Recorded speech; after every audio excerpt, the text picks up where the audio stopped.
कहानी की शुरुआत एक शांत और सुनसान रेगिस्तान से होती है, जहां हम तीन दोस्तों को इस विशाल रेगिस्तान के बीचों बीच मौजूद आलीशान घर की ओर बढ़ता देखते हैं। ये तीनों यहाँ अपनी छुट्टियां बिताने आई हैं और यह आलीशान घर खुद हैदर के अंकल का है। हालांकि वो अभी काम के सिलसिले में शहर से बाहर गए हैं, इसलिए हैदर चोरी छुपे अपनी दो दोस्तों शार्लेट और डियो के साथ इस जगह पर आ गई है ताकि वो आज रात इस एरिया में होने वाली मीटियोराइट शावर को देख सके। शार्लेट, जो खुद एक सोशल मीडिया इन्फ्लुएंसर है, वो सबको लाइव आकर बताने लगती है कि कैसे वह आज की रात अपनी दोस्त हैदर के घर से लाइव मेट्रॉइड को गिरते देखेगी और उस पूरी घटना को अपने चैनल पर लाइव करेगी ताकि उसके फैंस भी इस मेट्रॉइड शावर को देख पाए। शार्लेट इसके लिए बहुत एक्साइटेड थी क्योंकि वह पहले से एक फेमस सोशल मीडिया इन्फ्लुएंसर तो है ही, लेकिन आज के इवेंट से उसकी पॉपुलैरिटी और ज्यादा बढ़ जाएगी। यहाँ शार्लेट और हैदर के अलावा उनकी तीसरी दोस्त डियो उन दोनों से बहुत अलग थी, क्योंकि डियो ना तो सोशल मीडिया चलाती है और ना ही फैशनेबल कपड़े पहनती है, जिसका शार्लेट अपने लाइव स्ट्रीम में मजाक भी उड़ाती है। इसके बाद तीनों आज रात की पार्टी के लिए लाए ड्रिंक्स और सारी तैयारियां कर लेती हैं। हालांकि उनमें से किसी को अंदाजा भी नहीं था कि आज रात उस मीटियोराइट से पृथ्वी पर क्या आने वाला है। धीरे धीरे शाम हो जाती है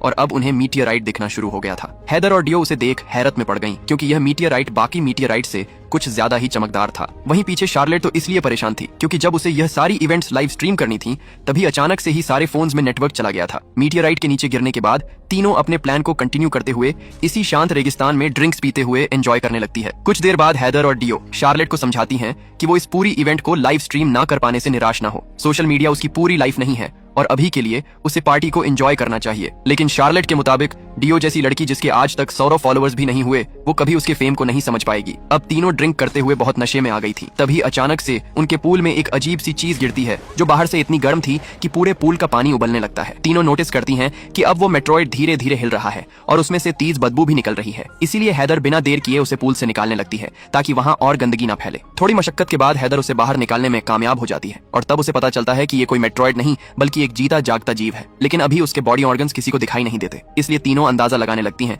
कि यह कोई रेगिस्तान में पाया जाने वाला जानवर होगा जिसके बारे में शायद उन्हें नहीं पता है। खैर, उन्हें वैसे भी किसी और एनिमल के बारे में नहीं पता था, इसलिए तीनों अंदर जाकर कुछ एनिमल्स की मैगजीन्स देखने लगती हैं ताकि उन्हें इस जीव के बारे में पता चल सके। इंटरनेट तो यहाँ मीटियोराइट गिरने के बाद से ही नहीं चल रहा, वरना वे उसकी फोटो लेकर ऑनलाइन सर्च कर सकते थे। इधर मैगजीन्स में भी उन्हें कोई क्लू नहीं मिलता। अब हैदर डर जाती है क्योंकि उसके पिता उस पर बहुत गुस्सा होंगे, क्योंकि अब उन्हें इस पूरी गंदगी को साफ करवाना पड़ेगा। हालांकि शार्लेट उसे समझाती है कि वह अभी इसके बारे में ज्यादा ना सोचे और तीनों ही अब और ज्यादा ड्रिंक करके वैसे ही सो जाते हैं। सुबह तीनों की आंख बहुत ही ज्यादा हैंगओवर से खुलती है, जिसे वो एक दूसरे से ही लड़ने लगते हैं। खैर, लड़ाई के बाद तीनों ब्रेकफास्ट करती हैं ताकि उन्हें बेटर फील हो सके, लेकिन अब उनके मोबाइल फोन ही ग्लिच करने लगे थे। डियो कहती है कि शार्लेट और हैदर का फोन बहुत एडवांस्ड है, इसलिए वे उसका फोन ट्राई करें जो पुरानी टेक्नोलॉजी पर बना था, लेकिन इससे भी कोई फायदा नहीं होता और वो फोन भी खराब हो जाता है। उन्हें समझ नहीं आ रहा था कि एक साथ सबके फोन कैसे खराब हो सकते हैं। वहीं शार्लेट तो एक इन्फ्लुएंसर है, इसलिए उसे हर रोज ढेरों पोस्ट और वीडियोस पब्लिश करनी पड़ती हैं, वरना उसकी फॉलोइंग कम होने लगेगी। इसीलिए उसे इंटरनेट और फोन्स किसी भी कीमत पर चाहिए था। वो गुस्से में बाकी दोनों को सुना ही रही थी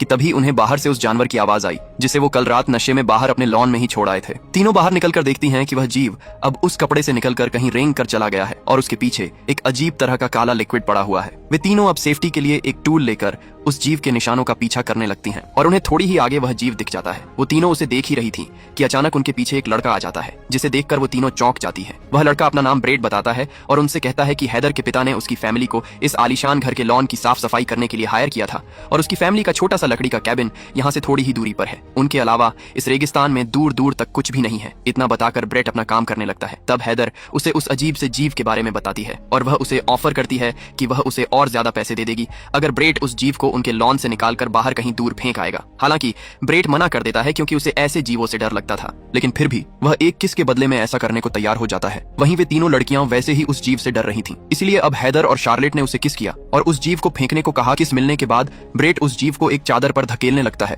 ताकि उसे आसानी से फेंक सके, लेकिन अब इस जीव का वजन कुछ ज्यादा ही बढ़ गया था, जिससे ब्रेड बड़ी मुश्किल से उसे धकेल पा रहा था। जब उसने फाइनली उसे एक चादर पर धकेल ही दिया था कि अचानक उस जीव का सिर उग आया और वह बहुत तेज वाइब्रेशंस निकालने लगा, जिससे ब्रेड डर कर वापस अपने कैबिन की ओर भाग जाता है। तीनों लड़कियां भी देखती हैं कि वह जीव लगातार अजीब से तेज वाइब्रेशन निकाल रहा है। हैदर को लगता है कि हो सकता है कि ये जीव कोई एलियन हो, क्योंकि कल ये बस एक पत्थर की तरह था, लेकिन आज इसमें सिर और पैर उग आया है। तो क्या होगा अगर यह कोई एलियन जीव हुआ तो? इसलिए हमें हमें इसे जल्द से जल्द मार देना चाहिए। हालांकि डियो इसके लिए मना कर देती है। क्या पता ये एलियन जीव खतरनाक ना हो और उन्हें ऐसे बिना कुछ जाने समझे किसी की जान नहीं लेनी चाहिए। वे इसके बारे में सरकारी अथॉरिटीज को इन्फॉर्म करना चाहती थी ताकि वो इस जीव पर रिसर्च कर सकें, लेकिन अब उनके फोन तो बंद पड़े थे तो वो किसी के पास कॉल भी नहीं कर सकती थी। लेकिन हैदर के हिसाब से उन्हें अभी के लिए इस एलियन को उसकी प्रॉपर्टी से निकालना होगा। तीनों उस भारी जीव को खींचकर बाहर निकालने लगती हैं, लेकिन उन्हें बहुत हैरानी होती है कि इतने छोटे से शरीर के अंदर इस जीव में इतना मांस कहां से आया, क्योंकि यह जीव उन्हें 500 किलो से भी ज्यादा भारी लग रहा था। लेकिन काफी दिक्कत के बाद भी वो तीनों उसे अपनी प्रॉपर्टी से निकालने में कामयाब हो जाती है और वापस आकर पार्टी करने लगती है, क्योंकि 2 दिन बाद उनकी गाड़ी उन्हें लेने आ जाएगी और तभी वे सरकारी अथॉरिटीज को भी इस एलियन के बारे में इन्फॉर्म कर देंगी। वैसे भी यह एलियन उन्हें खतरनाक नहीं लग रहा था, इसलिए वो दोबारा नशा कर एंजॉय करने लगती हैं। लेकिन रात को जब वो तीनों सो ही रही थीं कि तभी डियो की आंख फिर से उस तेज वाइब्रेशन से खुल जाती है। वो अकेले ही बाहर निकलकर देखने लगती है और उसे एहसास होता है कि ये वाइब्रेशंस निकालकर वो एलियन जीव शायद से मदद मांगने की कोशिश कर रहा है। डियो को लगता है शायद वो जीव भूखा है और इसी वाइब्रेशंस के जरिए उनसे बात करने की कोशिश कर रहा है। ये बात डियो हैदर को भी बताने जाती है, लेकिन हैदर इतनी रात को उठना नहीं चाहती, तो डियो जिसे उस एलियन पर दया आ रही थी वो अकेले ही उस एलियन को अंदर उठा लाती है। हालांकि उसने रियलाइज भी नहीं किया कि कैसे अब इस एलियन का वजन बहुत हल्का हो गया है। डियो अब उसे अंदर लेटाकर फ्रिज में रखा मिल्क शेक पिलाने लगती है और वो एलियन बिना किसी दिक्कत के मिल्क शेक पी लेता है। अगली सुबह जब शार्लेट की आंख खुलती है तो वो नोटिस करती है कि फ्रिज से उसकी सारी पसंदीदा चीजें गायब हैं। इतना ही नहीं, वह उसी एलियन को दोबारा कमरे में देखकर डर जाती है और सीधा डियो के कमरे में जाकर उस पर भड़क उठती है कि वह गंदा एलियन घर के अंदर कैसे आ गया। डियो उसे रात की पूरी कहानी बताती है, लेकिन हैदर का गुस्सा शांत नहीं होता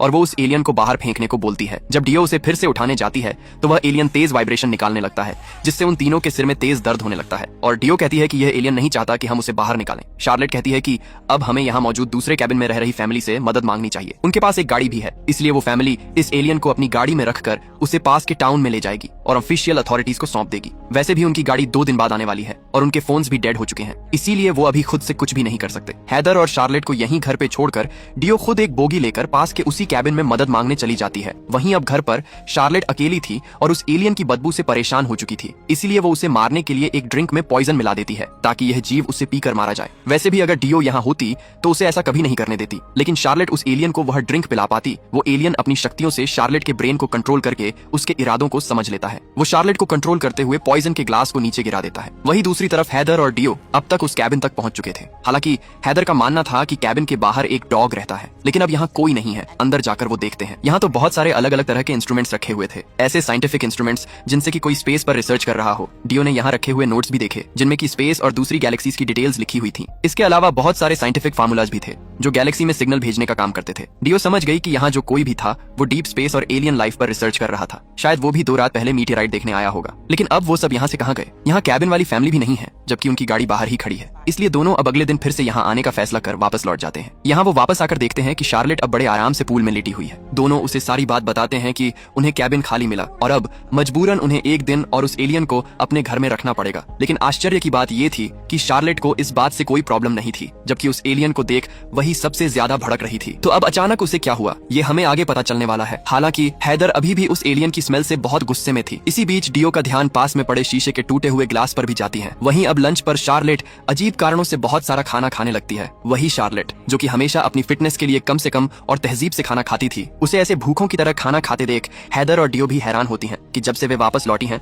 तब से शार्लेट इतना कैसे बदल गई। इतना ही नहीं, शार्लेट तो खाने के बाद बाहर तेज धूप में जाकर जोर जोर से एक्सरसाइज भी करने लगती है। कुछ देर बाद रात हो जाती है और इस बार आधी रात को हैदर की आंख खुलती है क्योंकि उसे एक अजीब सी आवाज आ रही थी और बाहर जाकर जो वह अपनी आंखों से देखती है उसे उस पर विश्वास ही नहीं होता। यहाँ वह एलियन जीव अपने साइज को बढ़ा रहा था और शार्लेट बिना कपड़ों के उस एलियन से लिपटी पड़ी है। हैदर घबराहट में जोर से चिल्लाती है, लेकिन तभी वह एलियन हैदर के ब्रेन को अपने कंट्रोल में कर लेता है। हैदर जो अब अपने बस में नहीं थी, वो भी खुद से अपने कपड़े निकालकर उसी एलियन और शार्लेट के पास जाकर लेट जाती है और वो एलियन उन दोनों के साथ इंटीमेट होने लगता है। अगली सुबह डियो की आंख खुलती है और वह दोनों को बाहर एक साथ देख उनसे कहती है कि आज उनका शहर वापस जाने का समय हो चुका है, इसलिए हैदर अपनी कैब वाले से पूछे कि वो उन्हें लेने किस टाइम आएगा। लेकिन अब हैदर और शार्लेट दोनों ही अजीब बर्ताव करने लगती हैं। वे कहती हैं कि उनके फोन काम नहीं कर रहे और अगर उनका गाड़ी वाला आ भी गया तब भी वो कहीं नहीं जाएंगी। अब शुरू में डियो को लगा कि उन दोनों ने शायद उसके बिना ही नशे की टेबलेट्स खा ली है और अभी वो नशे में है। यहाँ डियो दोनों से उस एलियन के बारे में पूछती है तो शार्लेट उसे बताती है कि हमारे मालिक हमारे बेडरूम में आराम कर रहे हैं। यहाँ डियो को और शक होने लगता है कि उस एलियन ने उनके साथियों के साथ कुछ किया है